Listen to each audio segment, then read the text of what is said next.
Hello, and welcome back. I'll be making glass rings today, here on the Jasa channel.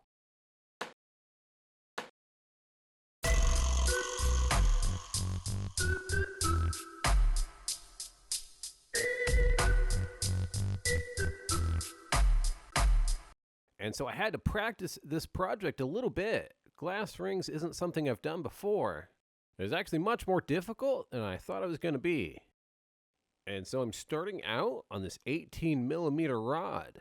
I'm heating up a large section, and then I'll smash it with my graphite paddle. I'll heat up the connection and pull it a little straighter. And now I'll hold it down towards the floor, and gravity will help me pull it down more into a bar. I'll go back into my tweezers and pull it out a little more. I want the band to be very thin and very even. And then I'm going to start to curl it around into the ring shape.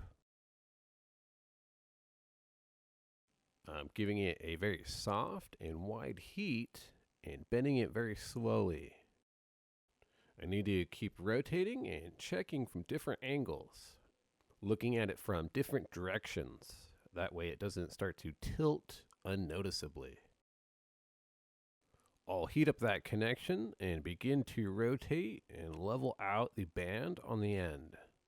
This will allow me to put a straight puntee up on the back so I can work the gem, which will be on the front.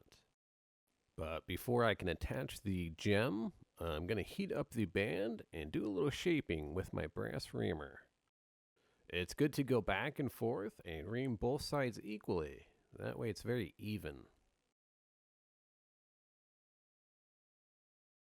I'll go ahead and remove a little bit of extra glass and then go ahead and pinch that section flat with my tweezers. And that's to widen the area because I'm going to go back in with the reamer and start to stretch it out again, and I don't want it to thin out too much there. I had a hard time making these large enough to fit my ring finger. I'll compare it to my last one that didn't fit to make sure that it's larger. That's actually a very difficult thing, is sizing these rings. I have to wait until they're out of the kiln to test them. They do make sizing rods for rings, but I don't have one of those. There's probably also some other tools or techniques that you could do to better the process. I've seen people wrap the bands around a graphite rod to make them. But I'm just doing a simple hands-on approach here with the brass reamer. I'm melting in the gem right now. And what that is just some simple color glass. This color is Purple Lollipop from Troutman Art Glass. It's a beautiful light, transparent purple. This one looks really great when applied in a thicker application, maybe a sculptural piece. And that's because as the glass thickens up, the color will get darker or deeper as the elements inside the glass begin to block more light. And so a light glass like this may not be as suitable for stringer application, like the dot in my pendant I'm wearing. But as a chain necklace or gathered up in a solid color blowout, might not be too bad. And so I'm looking through my lighter colors for this next ring. I'm thinking a Brilliant Blue by Glass Alchemy sounds pretty good. And I'm really doing the most simple kind of gem shape you could make.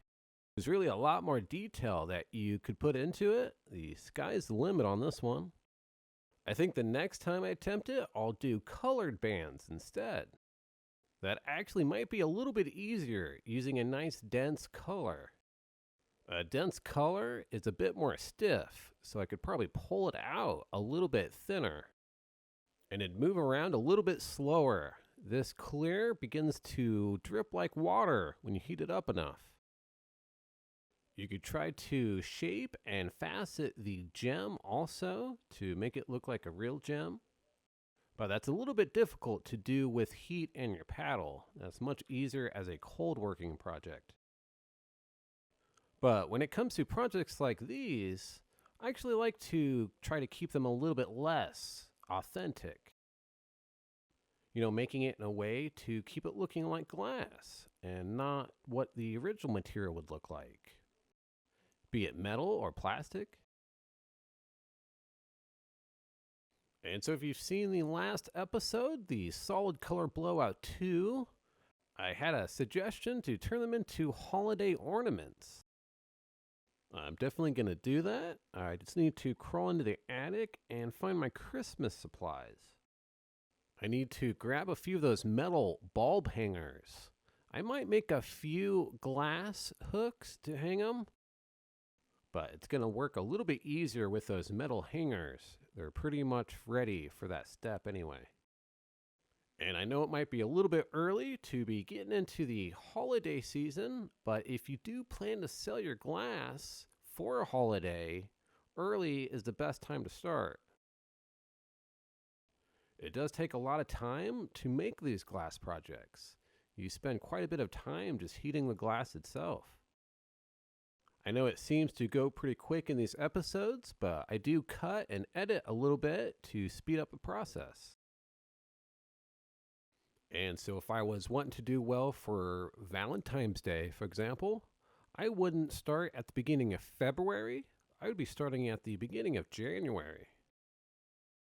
It's good to be prepared. And I'll prepare this ring a little more with some shaping on the brass reamer. I'm heating up mostly the entire band and stretching it out about twice the size as it was. And this is a pretty difficult process. I really wouldn't recommend this for a beginner project, maybe sometime after pendants. The challenge is trying to get the walls thin enough so that they're not bumping against your other fingers as you're wearing it. But as you're heating up the glass, the walls will want to naturally thicken up. And you need to heat the glass in order to shape the walls out. So it's a bit of a conundrum.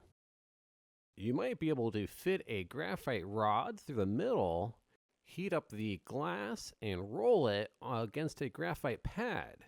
That might work, but I don't have the right rod size for this. But I'll go ahead and keep gathering my blue color here. That tool I was using is called the rod holder. It is helpful once in a while, but I don't use it too often. If you have shorter bits like this one, you can always putty up with a clear rod. And now I'm going to go in and really melt that color deep into the ring. I want to make sure there's no crevices around the gem. No gaps or crevices, nothing deep enough that you could fit your fingernail into. That might indicate that the connection between the two pieces wasn't solid enough.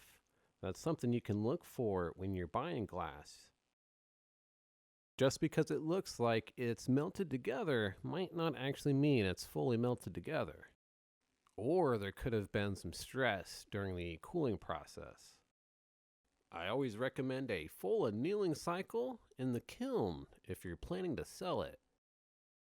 But to give your glass a simple, quick test, you can try tapping it with a tool. Send some vibrations through the piece, and if everything's solid, then it should be fine. But if you have any cold seals, they'll start breaking. But I'm going to get this last punty mark out here and get it in the kiln. And here they are. I made quite a few. I decided to stick with that round shape for all the gems, and you can see they're pretty well melted into the bands. But now we've reached the end of the video. Don't forget to post the link of this video in your favorite social media. That way your family and friends can share in your newfound interest for glass rings. And once again, Matt Jasa here reminding you to stay melty.